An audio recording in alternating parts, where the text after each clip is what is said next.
Muy bien, muy buenos días. Vamos a comenzar con esta charla sobre regulación de criptoactivos. El objetivo para mí es presentarles los principales elementos que pueden hacer de una regulación en criptoactivos un sistema y una regulación fuerte, sólida, que finalmente termine beneficiando a todo el segmento financiero, ¿no? Y a la sociedad.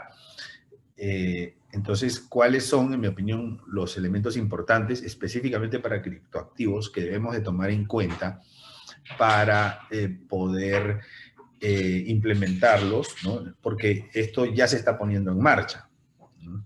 O sea, ya esto es una realidad, ¿no? Hace algunos años era proyectos que pues tenían un alto grado de incertidumbre, no se sabía qué iba a pasar, pero ya esto es una realidad. O sea, aquí el primer mensaje que yo les debo de dar es que esto es cuestión de tiempo. Esto es cuestión de tiempo. Entonces, esto va a llegar sí o sí, ¿no? Por lo menos esa es mi predicción. Esto va a llegar. Y si va a llegar, no importa si llegue temprano o llegue tarde, nosotros tenemos que estar lo más preparados posible para cuando esto llegue. Y ahí hablo de país, de regulación, hablo de empresas, sobre todo entidades bancarias, que son las que siguen este foro principalmente, y hablamos también de usuarios, ¿no? Pero bueno, hoy lo vamos a enfocar en regulación. Miren, esta fue la lámina la he tomado textual del último bancaforo del año 2021. Ustedes recordarán que el último bancaforo del año usualmente es qué podemos esperar del año siguiente, ¿no? Y más o menos hasta ahora venimos acertando, ¿no? Primero, inflación alta, venimos acertando en eso, fortalecimiento del dólar. El dólar, señores, va a seguir siendo el rey, ¿no? Digamos, porque no tiene mucha competencia el dólar. Entonces, por eso va a seguir siendo el rey, ¿no? Se ha debilitado en términos absolutos, pero en términos relativos se ha fortalecido y al final eso es lo importante. ¿Por qué digo que se ha debilitado en términos absolutos? Porque, digamos, el dólar dentro de Estados Unidos vale menos, ¿no? Bueno, por la inflación. Entonces, aumento de las tasas de interés que se está dando, no se va a dar tan fuerte, pienso yo, porque tenemos unas amenazas de recesión en el mundo. Cuarto, una caída bursátil, se ha dado, hemos tenido algunos bajones importantes. Creo que puede venir todavía un bajón, un shock negativo importante en términos bursátiles. Lo otro es la pandemia, la exageración de las medidas sanitarias. En muchos países ya se ha, digamos, eliminado, por ejemplo, el uso de las mascarillas de manera completa. Yo estuve la semana pasada, la semana antepasada estuve en Ámsterdam, y en Ámsterdam ya, o sea, el uso de mascarillas es obsoleto. O sea, en ningún sitio tienes la obligación de usar mascarillas, sea lugar cerrado, abierto, ¿no? Ayer el presidente de Ecuador dijo lo mismo, ya las mascarillas dejan de ser obligatorias. Entonces, pero muchos países todavía nos hemos quedado atrasados. O sea, estamos exagerando las medidas sanitarias, las medidas de control, porque las medidas de control siempre tienen que ser proporcionales a los riesgos, ¿no? Entonces, eso es algo que también se veía venir. Y finalmente, la última predicción que nosotros dimos a finales del año pasado es esta: mayor hegemonía de las criptomonedas. Textualmente mencioné, las monedas digitales darán un paso importante en su incursión como medio de pago y activo de tenencia. Esta lámina no la he tocado en absoluto respecto de lo que anunciamos que va a pasar, ¿no? Que iba a pasar. Entonces, es más, creo que dije textualmente, este es el año de las criptomonedas. Muy bien. Entonces, vamos a hablar de criptomonedas, ¿no? Específicamente, bueno, en general de criptoactivos, pero más enfocado en criptomonedas por el perfil de la audiencia, en donde principalmente ustedes son banqueros, ¿no? Ya República Centroafricana, ¿no?, ha adoptado el Bitcoin como moneda de curso legal, ¿no? Yo creo que la mayor parte de países, o sea, no es que va a adoptar el Bitcoin como moneda de curso legal, pero sí va a habilitar el Bitcoin, ¿no? Es decir, va a formalizar el uso de Bitcoin a través de regulaciones. Eso es lo que viene, ¿no? ¿Por qué no se ha hecho antes? No se ha hecho antes, creo yo, por un gran desconocimiento que hay por parte de la gente que tiene que hacer las leyes y que tiene que hacer las normas, incluyendo reguladores, ¿no? Con el debido respeto. Entonces, cuando digo desconocimiento, pues todo es relativo, ¿no? O sea, tal vez algunos están esperando conocer un poco mejor, conocer un poco más para dar nuevos pasos. Entonces,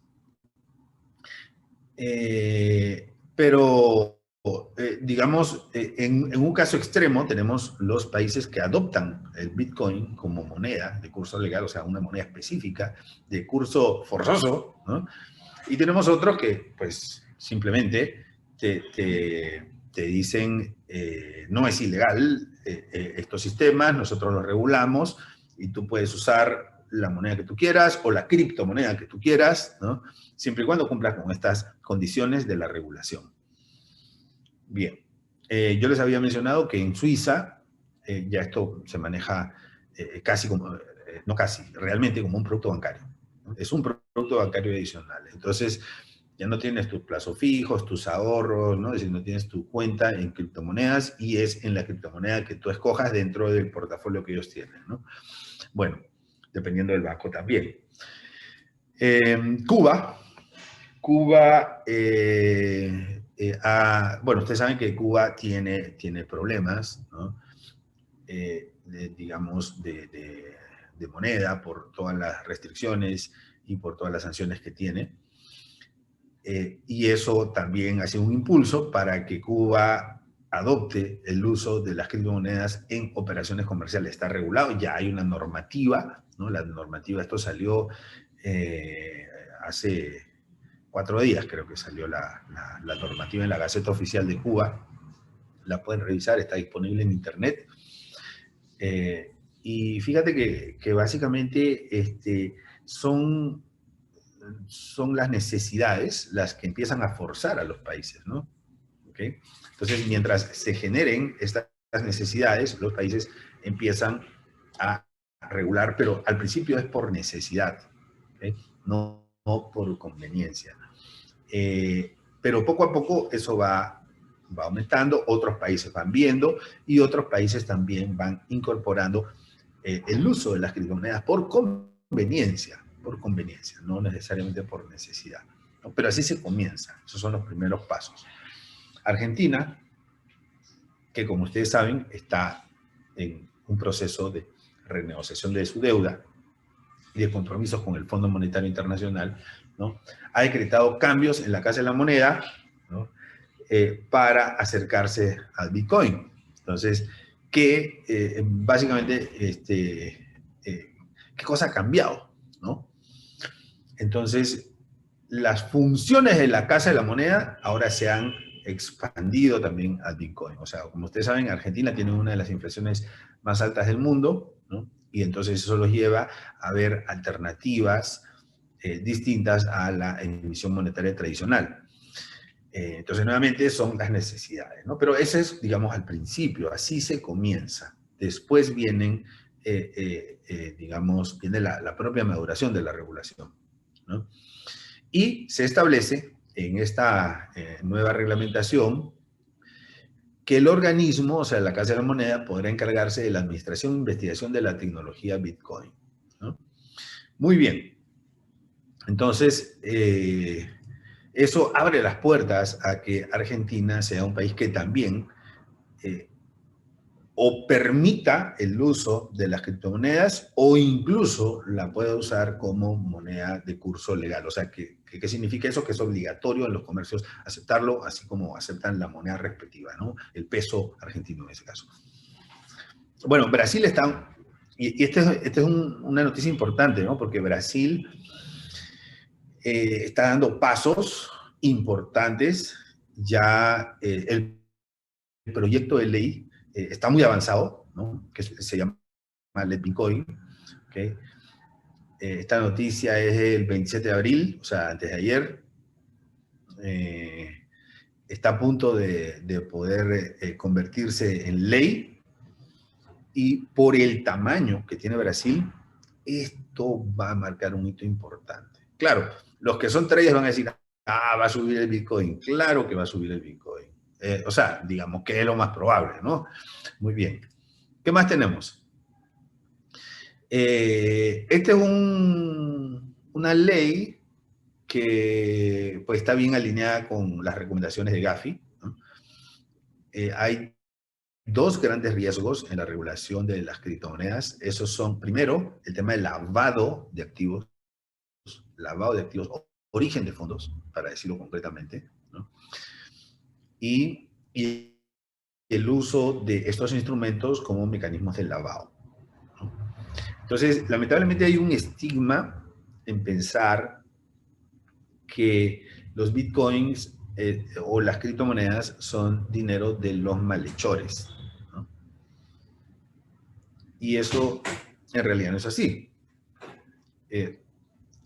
Y voy a usar una metáfora, ¿no? Si una persona A le pega a una persona B con un bate de béisbol, ¿no? El problema no es el bate de béisbol, el problema es la persona mala que le pegó a la otra persona. Entonces, no es un tema del activo, del medio de pago, sino es un asunto del usuario, ¿no? Entonces, el conocimiento del cliente en el uso de las criptomonedas tiene que ser igual o mejor que el conocimiento del cliente en el uso de las transacciones financieras con lo que llamamos el dinero fiat, ¿no? O sea, el dinero que normalmente usan o con el que trabajan los bancos. Entonces, ese es el primer riesgo. El segundo riesgo es el riesgo cibernético, ¿no? O sea, es el riesgo de defraudación digital, intrusión, hackeo. Los hackers han demostrado que prácticamente pueden hackear cualquier cosa. Entonces, digamos, un ataque cibernético que afecte al sistema de compensación, que robe criptomonedas o que robe, digamos, claves, claves de acceso, ¿no? Que en la práctica implica robar dinero, ¿no? Puede generar un retroceso en la maduración del uso de estos medios digitales. ¿Okay? Muy bien. Entonces, bueno, Panamá ya aprobó, acaba de aprobar, me parece que fue el día de ayer que aprobó la ley sobre las criptomonedas. Yo he revisado la ley de Panamá. Para mis amigos de Panamá les tengo que decir que, pues lamentablemente, no me gusta la ley, ¿no? Y les voy a decir por qué. O sea, yo creo que al final de la presentación, cuando les haga el dibujo de cómo debe ser una regulación y cómo encaja eso dentro del funcionamiento de las criptomonedas, ¿no? Creo que me van a poder entender mejor. No me gusta la ley, no me gusta. Ahora, no voy a decir que es mala, porque no es mala, pero con poco esfuerzo se puede haber hecho una ley 100 veces mejor. Bueno, entonces, esta ley ya ha sido aprobada por la Asamblea. O sea, solamente falta que la sancionen, es decir, que el presidente le ponga su rúbrica y que lo publique en la Gaceta Oficial. Pero ya es una ley, ¿no?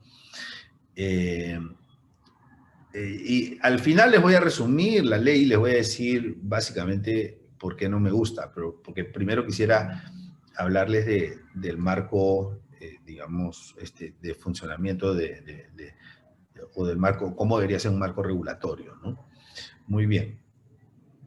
Entonces, esta iniciativa fue aprobada por los diputados de la Asamblea Nacional con 38 votos a favor, ¿no? 2 abstenciones y ninguno en contra, ¿no? Ninguno en contra.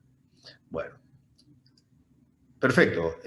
Repasemos un poquito cuáles son las principales responsabilidades de un regulador, o sea, qué es lo que hace un regulador. Un regulador básicamente tiene 3 roles importantes, 3 roles, ¿no?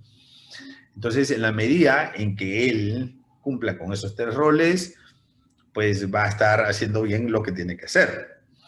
Lo primero es normar. Lo primero que tiene que hacer un regulador es poner las reglas de juego, ¿no? Ponerlas bien claras, eh, eh, que sean consistentes con otras reglas, ¿no? No solamente que él mismo pone, sino que otros reguladores ponen, que sea consistente, eh, que sean reglas que estén bien entendidas por los usuarios, ¿no? Bueno, ese es digamos, el primer elemento importante, ¿ya? La primera responsabilidad de un regulador, poner las reglas de juego. Eso es normar, ¿no? Poner todas las normativas. En el caso de los bancos, por ejemplo, los acuerdos bancarios, las resoluciones bancarias, eso es lo primero. ¿Okay? Pero eso no basta. Porque ¿qué me sirve que estén las reglas si la gente no lo hace como, pues no la cumple, ¿no? Entonces, para eso hay que irnos al segundo elemento, que es la supervisión. Entonces, el regulador tiene que, además de poner las reglas, tiene que estar verificando y tiene que asegurarse que las reglas se cumplen, ¿no? Bien, entonces es un revisor, ¿no? Es un verificador. Y nosotros sabemos de que los verificadores y los supervisores pues pueden hacer bien su trabajo en la medida en que conocen la materia que están supervisando, ¿no? Entonces ahí vienen grandes retos, porque tienen que ser expertos, ¿no? Digamos, deberían ser así, o sea, expertos, ¿no? Si van a supervisar riesgo de mercado, pues tienen que ser expertos en riesgo de mercado. Si van a supervisar riesgo de crédito, tienen que ser expertos en riesgo de crédito. Si van a supervisar lavado de activos, tienen que ser expertos en lavado de activos, ¿no? Por eso son los reguladores, porque si no, tienen el riesgo de que los engañen, ¿no? Si no tienen el suficiente nivel de expertise. Y si van a supervisar el uso de criptomonedas, tienen que ser expertos en criptomonedas.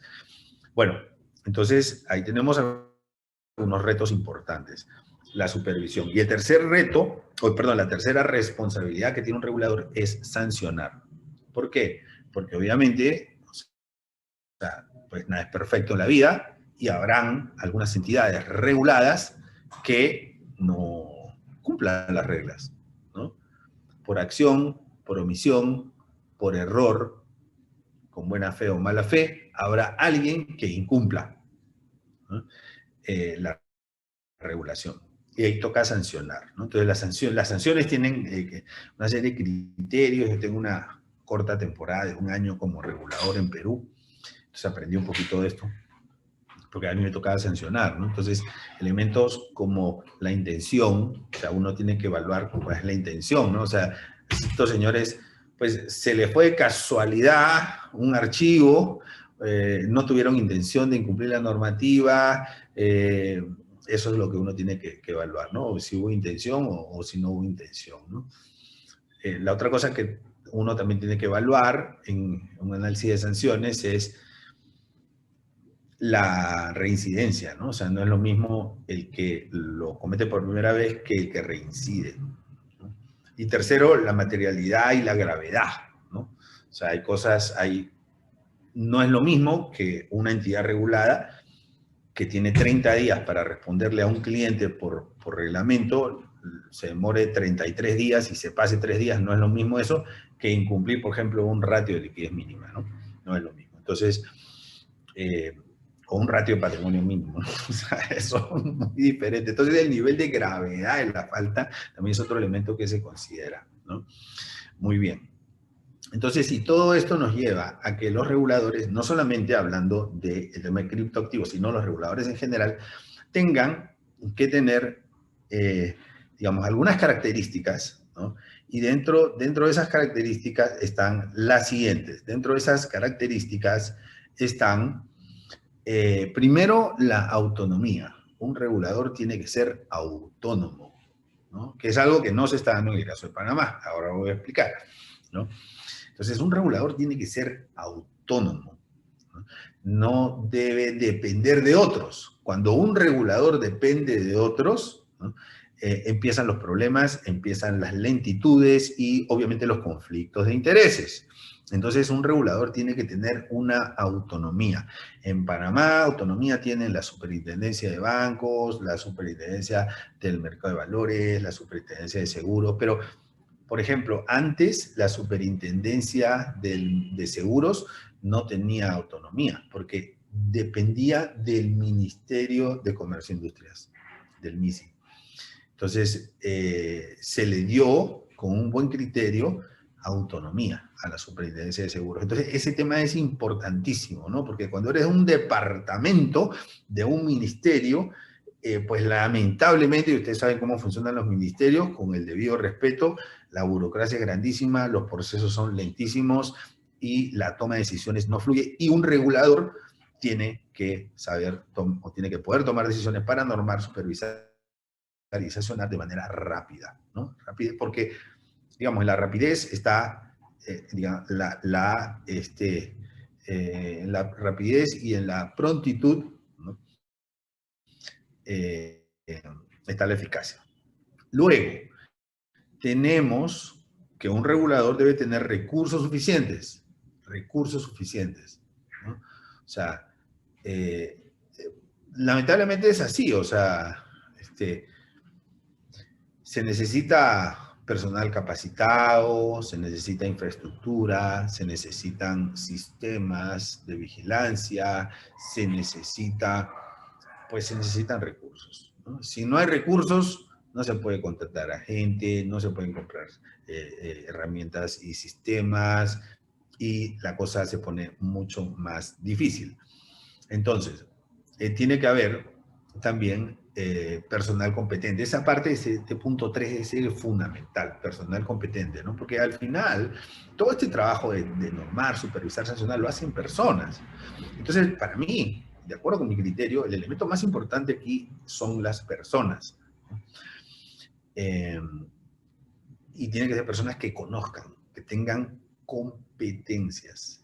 Y eso no es tan fácil, porque un regulador tiene que tener la capacidad de atraer talento, de desarrollar talento, de retener talento, o sea, y eso no es tan sencillo. Pero claro, volvemos al punto 2, los recursos. Si tú no tienes recursos, va a ser muy, muy difícil poder tener personal competente. Ahora, claro, si tú no tienes autonomía, entonces va a ser difícil que puedas tener recursos, ¿no? En algunos casos conozco reguladores que tienen autonomía funcional, pero no tienen autonomía económica, o sea, no tienen una autonomía presupuestal, ¿no? La autonomía debe ser completa, debe tener una autonomía presupuestal. Y bueno, si hay que cambiar las leyes para que eso suceda, esa es la mejor opción, ¿no? Conozco reguladores, de hecho, los mejores reguladores que yo conozco en el mundo son los que tienen autonomía económica, ¿no? Autonomía económica. Bien. Y finalmente, la cuarta es una continua capacitación. Capacitación es aprender, llevar cursos, pero capacitación también es entrenamiento a través de pasantías. Por ejemplo, un regulador o personal de un regulador que quiera conocer un poco más de esto, pues pienso yo que debería tener la posibilidad de hacer una pasantía, por ejemplo, en el regulador de Suiza, ¿no? Aprender, ¿no? Pero eso, ¿qué implica? Implica recursos, ¿no? Porque hay que pagarle, ¿no? Los boletos, la estadía, pero además hay que cubrir su posición aquí en Panamá o donde sea, ¿no?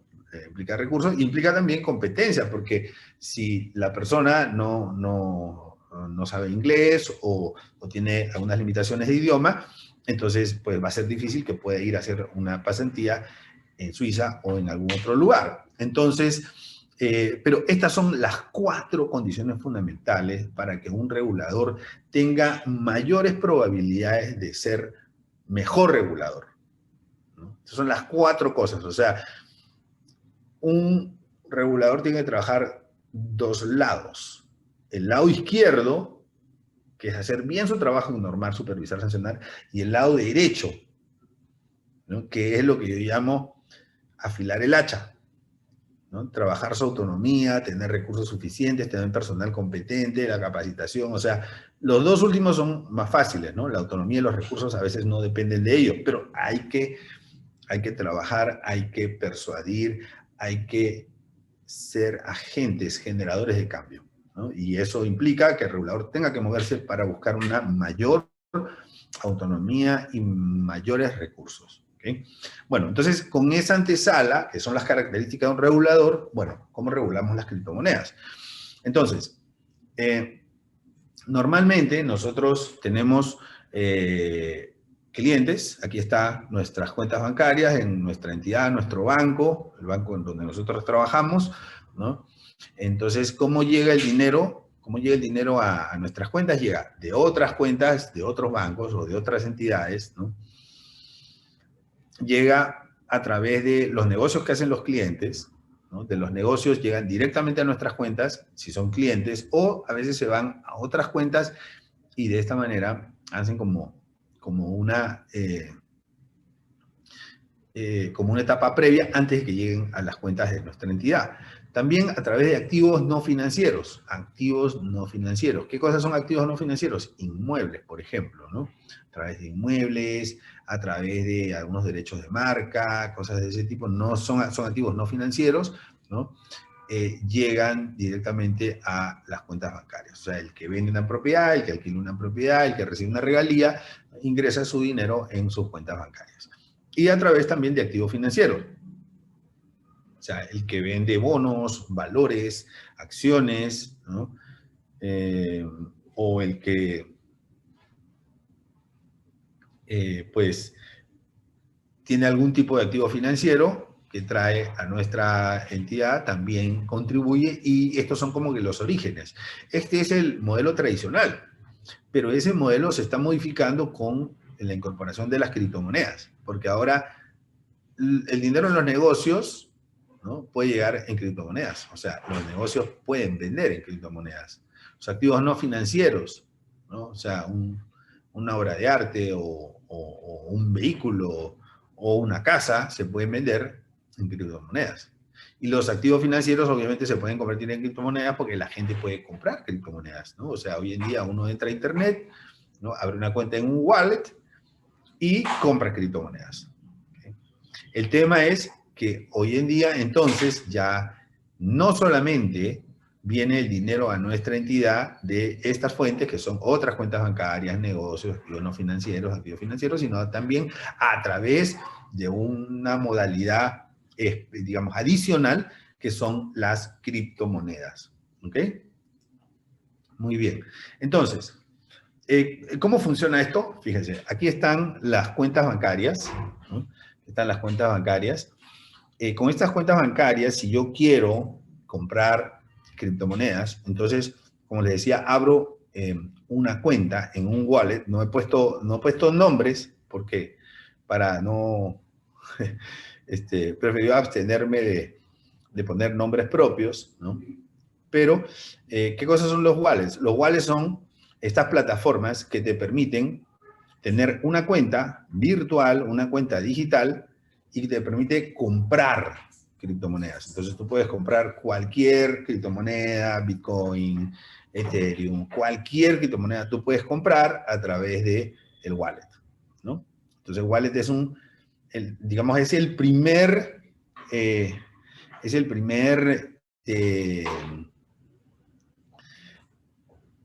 paso que se da, ¿no? En la gestión de criptomonedas.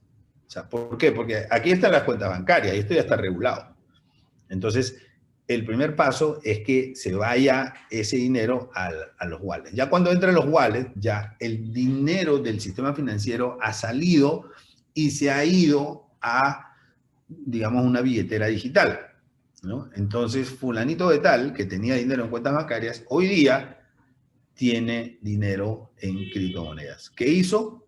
Abrió una cuenta en un wallet, ¿no? Se registró con un usuario, una contraseña, y en ese wallet compró tantas monedas, de tanto dinero en tal tipo de moneda, tanto dinero en tal tipo de moneda, y así sucesivamente. Punto 1. Punto 2. Cuando el wallet permite solamente comprar, ¿no? Las criptomonedas. Entonces ahora, después viene otro paso adicional. O sea, el que tiene las criptomonedas y quiere convertirlas en lo que se llama dinero fiat, ¿no? Que son, pues, dinero en efectivo, ¿no? Dinero bancario, o el dinero que entra a los bancos. Entonces, lo que tiene que hacer es esta conversión. ¿ok? Es como cuando yo llego a otro país y llevo dólares, ¿no? Entonces necesito una casa de cambio. Si la moneda no es el dólar, si yo llego aquí a Colombia o llego a Perú o llego a algún otro lado, entonces necesito cambiar esa moneda rara, esa moneda extraña, aunque a la gente le gusta porque el dólar es el dólar, pero es una moneda que no es de curso legal. El dólar necesito convertirlo en pesos colombianos, en pesos dominicanos, en soles peruanos, necesito convertirlo. Entonces, lo mismo en este sistema virtual, estas monedas, que son criptomonedas, yo necesito convertirlas a cuentas bancarias, ¿no? Ahí probablemente va a haber una ganancia. O puede haber una pérdida también, ¿no? Bueno, entonces, y ahí entran este tipo de entidades que son las exchange, ¿no? Las exchange, que son como, vamos a decir, las casas de cambio, ¿no? Estas casas de cambio, estas entidades exchange, te permiten comprar o te permiten intercambiar monedas digitales o criptomonedas con dinero fiat, dinero habitual y convencional. ¿Okay? Se hace a través de estas entidades. ¿Okay? Perfecto. Entonces, actualmente, ¿cómo está la cosa? Actualmente, si yo quiero hacer todo esto, ¿no? Toda esta transacción, me voy a ir a un wallet, voy a comprar bitcoins, perfecto, compro los bitcoins o cualquier otra moneda y después va a venir mi siguiente reto. Ahora, ya yo sé que tengo, no sé, 2 bitcoins, ¿no? Y esos 2 bitcoins han subido de precio. De hecho, van a subir ahora, vas a ver. Acuérdense de mí. Entonces, tengo 2 bitcoins, pero ya yo quiero convertir esos 2 bitcoins, ¿no? Quiero comprarme una casa de playa, quiero, pues, no sé, usar el dinero en otra cosa y entonces tomo los 2 bitcoins y estos 2 bitcoins los quiero convertir en dólares, ¿no? Entonces, ¿cómo hago? Entonces ahí tengo que ir al exchange, ¿no? Tengo que ir al exchange. Bueno, entonces el exchange ya me va a hacer una debida diligencia, ¿no? Una debida diligencia. ¿Por qué? Porque me va a decir, señor, usted tiene 2 bitcoins. Que muy bien. Y cuénteme, ¿y de dónde tiene usted esos 2 bitcoins? ¿No? Porque, digamos, esta es una entidad, los exchanges, pero los bancos son como lo que a ustedes les hacen los bancos corresponsales, ¿no? Que le van a preguntar todo de los clientes. Entonces, el exchange necesita hacer una debida diligencia. ¿De dónde tiene esos 2 bitcoins, no? ¿Cuál es el origen, no? Porque ellos quieren validar que es que es un dinero lícito, ¿no? Entonces, esa es la situación actual. Pero ¿qué pasa? Los exchanges no están regulados. Entonces, ellos están autorregulados, porque a ellos les interesa que llegue a sus manos dinero lícito, ¿no? Para que no les afecte la reputación. Entonces, ellos están autorregulados. Entonces, ellos después van a los bancos, porque mantienen relaciones con bancos, ¿no? Como las casas de cambio, igualito, y le dicen, bueno, necesito, tengo un cliente, le explican, ¿no? Este cliente yo le voy a hacer el cambio de monedas y el cliente quiere que le paguen en la cuenta de este banco, en esta cuenta de ahorros o en esta cuenta corriente. Entonces, obviamente, el banco va a decir, bueno, a ver cuál es tu debida diligencia, cómo tú has hecho la debida diligencia de los clientes, cómo lo has hecho, de cuánto estamos hablando, la materialidad es importante, ¿no? La materialidad es importante porque por el principio de proporcionalidad, a mayor riesgo tiene que haber mayor control, a menor riesgo, menor control. Entonces el exchange ya tiene hecho su trabajo, ¿no?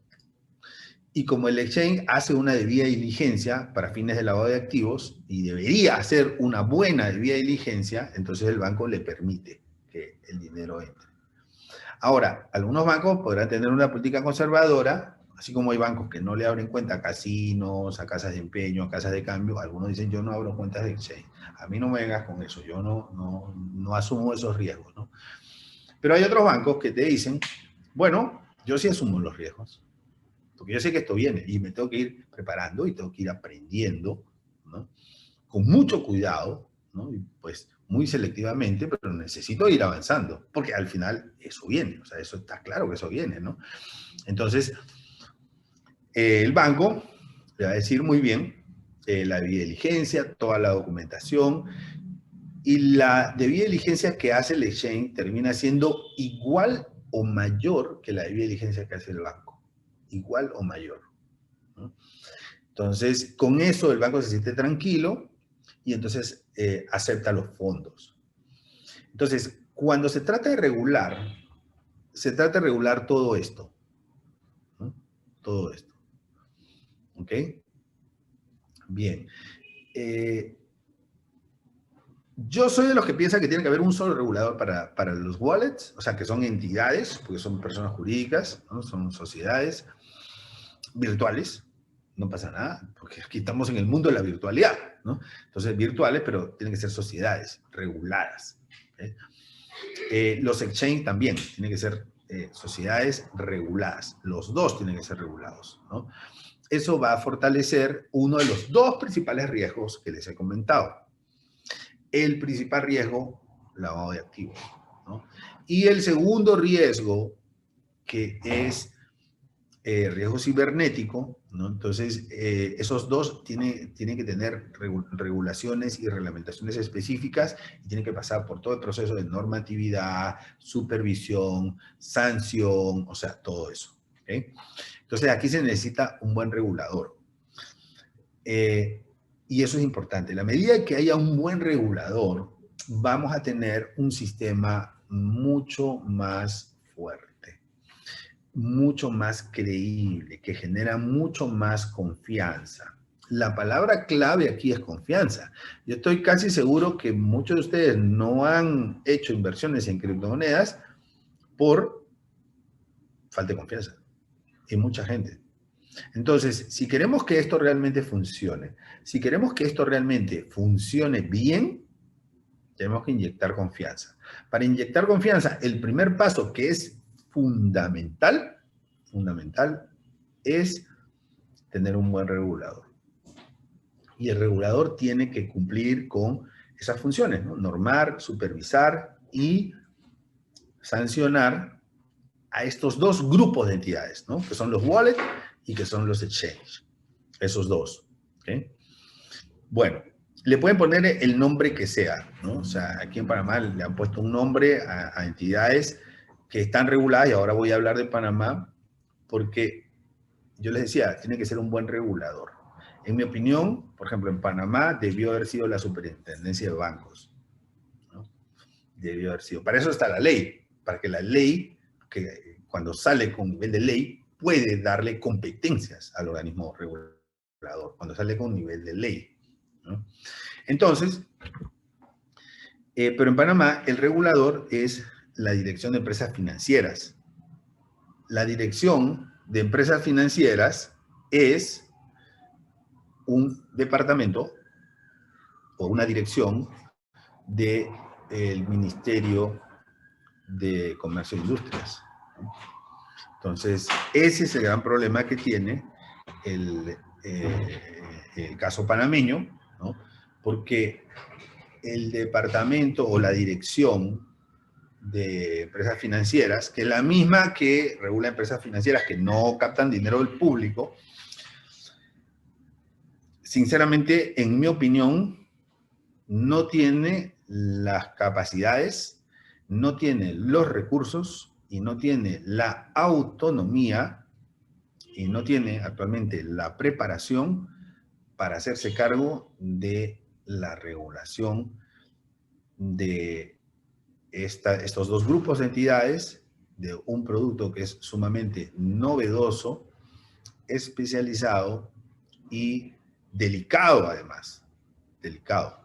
¿Por qué? Porque si la supervisión no es buena y los usuarios se ven afectados, la reputación del sistema financiero está en juego. ¿Ok? Bien. Entonces, yo soy de los que piensa que tiene que ser la superintendencia de bancos.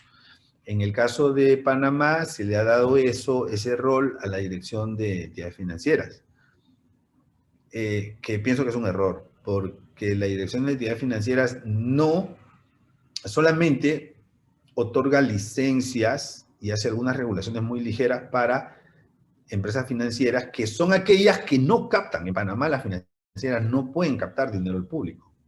En cambio, la superintendencia de bancos sí supervisa a entidades bancarias que captan dinero del público. Esa diferencia es importante, porque cuando se capta dinero del público, el nivel de regulación es mucho más incisivo, ¿no? Es mucho más especializado, es mucho más detallado. Entonces, en Panamá le estamos dando a una empresa, a un organismo que no es autónomo, que no tiene recursos, que no tiene personal, le estamos dando la responsabilidad y que tiene además un rol de regular empresas financieras, se le está dando el rol de regular además empresas que captan dinero del público, porque al final, digamos, una sociedad que da los servicios de wallet capta dinero del público, está captando dinero del público.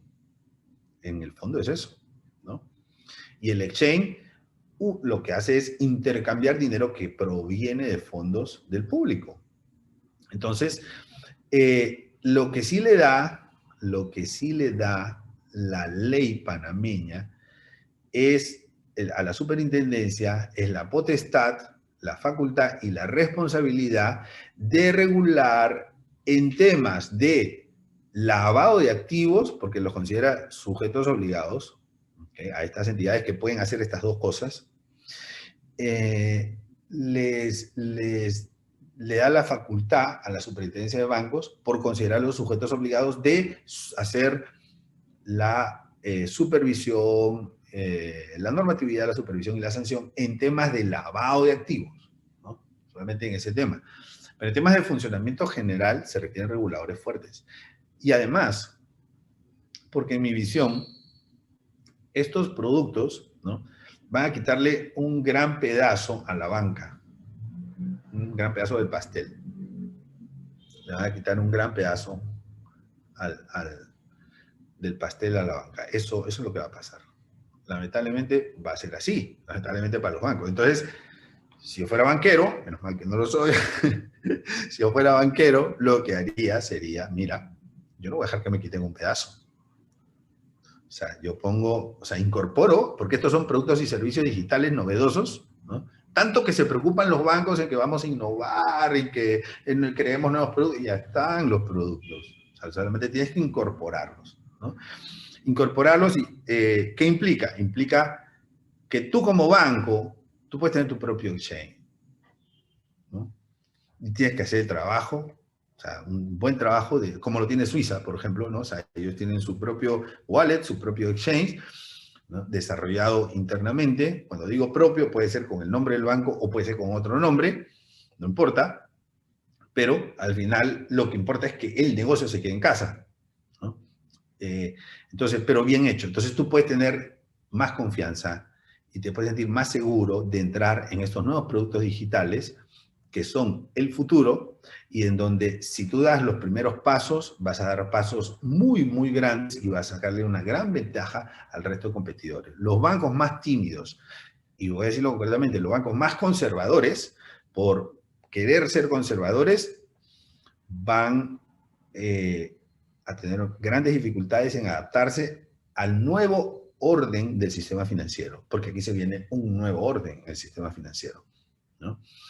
Bueno, entonces, con eso, pues, les he dado algunas pinceladas acerca de lo que es mi visión, de cómo debe ser una regulación, explicar las diferentes etapas, el rol del regulador. Esto viene, esto va a llegar cuando llegue a tu país. Mira, lo mejor es que estos productos terminen siendo, ¿ya?, productos de la banca. Y para eso lo mejor es que el regulador sea el mismo regulador que el de la banca. Eso es lo más recomendable, en mi opinión, ¿no? Lamentablemente, hay mucha gente que no los ve así. Lo que yo he visto es que nadie quiere regular aquí. sea, que un regulador mira para otro lado y dice, no, yo no, porque la ley dice que yo no puedo hacer el sí, pero que estamos hablando de cambiar la ley, ¿no? Entonces hay que ser más proactivos, o sea, se requiere valentía, determinación y decir, ok, yo asumo la responsabilidad de esa regulación, ¿no? Porque todos se quejan de que no tienen los recursos, que no están preparados, que la ley dice una cosa, que ellos no pueden hacer lo que la ley no dice, o sea, todos tienen pretexto. Entonces el regulador dice, no, yo no sé, dile al otro. Y el otro dice, no, a mí no me digas, dile al de allá, ¿no? Entonces, pues, hagamos las cosas sencillas. Aquí el regulador de la banca es el que tiene que regular esto, como en Suiza, así mismo es, ¿ok? Y eso va a traer grandes ventajas para el país. ¿Por qué? Porque va a hacer que lleguen capitales al país, solamente porque el país tiene estos productos. Como están llegando capitales a El Salvador, o sea, a El Salvador están llegando capitales. Y los bancos regionales que están en El Salvador están aprendiendo, ¿no? Y seguramente lo van a replicar en otros países, probablemente Panamá va a ser el segundo, porque ya tiene una normativa. Muy bien. Entonces, comentarios y recomendaciones, pues necesitamos un regulador fuerte. Son operaciones de alto riesgo, estas transacciones digitales son operaciones de alto riesgo, pero precisamente porque son de alto riesgo, tenemos que ser enfáticos con el regulador, tenemos que ser rigurosos, tenemos que darle recursos al regulador, tenemos que elevar al regulador en autonomía, en recursos, en personal. Los riesgos, pues hay que ponerlos bajo control, principalmente, como les digo, son dos. Lavado de activos es uno, ¿okay? Que no es exclusivo de las criptomonedas. No es exclusivo. O sea, el lavado de activos existe en cualquier activo. En cualquier activo. O sea, ese activo puede haberse originado por un origen ilícito y pues ahí está el lavado de activos intrínseco, ¿no? Y pues ese activo puede ser una criptomoneda, ¿no? Pero puede que no. Entonces, el lavado de activos es uno y el otro es el riesgo cibernético. O sea, es muy importante. Tener cuidado que esos riesgos no afecten la reputación del país y del sistema, ¿no?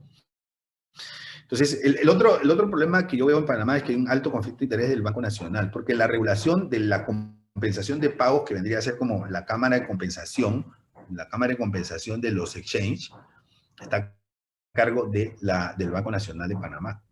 Pero el Banco Nacional de Panamá es el mismo que le abre las cuentas a a estas entidades que son wallets y exchange al mismo tiempo. O sea, la ley no dice, pues, el Banco Nacional tendrá que hacerlo y los demás podrán hacerlo, ¿no? Entonces, el Banco Nacional tiene un claro conflicto de interés, ¿no? O sea, no puede ser regulador. Si el regulador de la Cámara, si el Banco Nacional es la Cámara de Compensación, no puede ser el regulador de la Cámara de Compensación. Entonces, no se ha hecho la ley bien. No se ha hecho bien. ¿Okay? Lamentablemente. Las criptomonedas son el futuro. Las criptomonedas son el futuro. O sea, esto viene. El tema es, yo pienso, y se los dije antes de que comience el año, que este es el año de las criptomonedas, ¿no? Tienen mucha volatilidad y eso hace que no se genere mucha confianza. Pero a medida en que más gente vaya comprando criptomonedas, las monedas estas se van a convertir en más estables. Y a medida en que hayan más países que se incorporen al uso de las criptomonedas, pues va a haber más gente que lo va a comprar y por lo tanto van a ganar mucha estabilidad, ¿no? Y una vez que llegan, eso va a ser como Zoom. Llegó y ya no se va. Llegan y ya no se van. ¿Ok? Los bancos que no se adapten sufrirán y mucho. Mucho. Recomendaciones. Vayan aprendiendo, señores. Vayan aprendiendo. Esa es una recomendación que se los digo porque pues todo en la vida tiene un timing, ¿no? Y actualmente, y me voy con la última recomendación, el momento, el timing de la preparación es ahora. Más tarde ya no será, ¿no? Como cuando uno le pega a la pelota de tenis, ¿no? Tiene un timing, ¿no? Hay un momento en que uno le tiene que pegar a la pelota. Si tú te demoras, ¿no? Si no levantas el brazo, o si lo levantas antes de que llegue la bola, no le vas a pegar bien. Es lo mismo. Todo tiene un timing. El timing de la preparación es ahora. Por eso quise tocar este tema en el Bancaforo. Estoy muy agradecido con ustedes por su participación. Muchas gracias.